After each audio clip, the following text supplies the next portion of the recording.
Првомајски, празникот го раздвижи нашиот најголем туристички центар, донесувајќи гости од целиот свет. Влюбениците во Охрид уживаат во македонскиот бисер.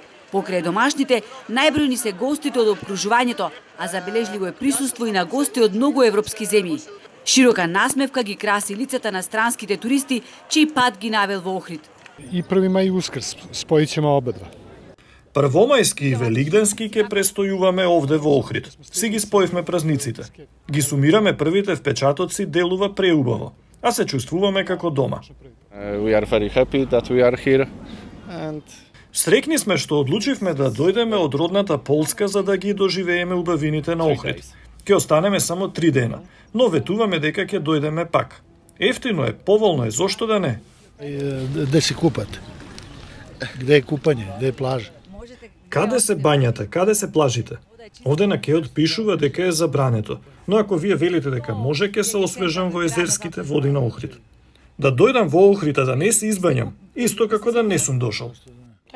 Охрид може да се носи со летните туристички дестинации кај нас во Словенија. И не само тоа, овде е дури и поубаво. Болje je ovdje, mnogo bolje. Македонскиот бисер Охрид, кој е меѓу само 28 места во светот кои се на листата на УНЕСКО поради природните и културни богатства, никого не остава рамнодушен. Денешнава група ми е од Србија, пред 2 дена имав од Италија, значи имаме од секаде, од Бразил имав, од повеќе држави. Какви се впечатоците? За мене се прекрасни затоа што се трудам на најдобар можен начин да го представам нашиот град, нашата прекрасна држава. И досега повратниот ефект е, фала Богу, добар. Одличен, не добар, туку одличен.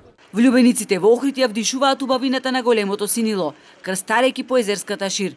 Зачудувачки, раскажуваат, но некој се ги интересира, највеќе историјата, но и политиката. Јас им објаснувам дека таму е селото Радожда, последното македонско село, тие ме коригира дека е тоа Северна Македонија. Јас им кажувам за мене дека е Македонија, а за нив може да биде како саке тие. Исто за Бугарија, за Кирил и Методи, деме тие кажуваат дека нивни се. Јас им кажувам дека се словенски просветители. Празничниот ден, исполнет со многу сонце и добро расположение, ги наполни терасите и кафулињата. Секој наоѓа забава за себе, која во Охрид и тоа како ја има. Да ја сочуваме оваа Божја убавина, која никого не остава рамнодушен, порачуваат нашите соговорници.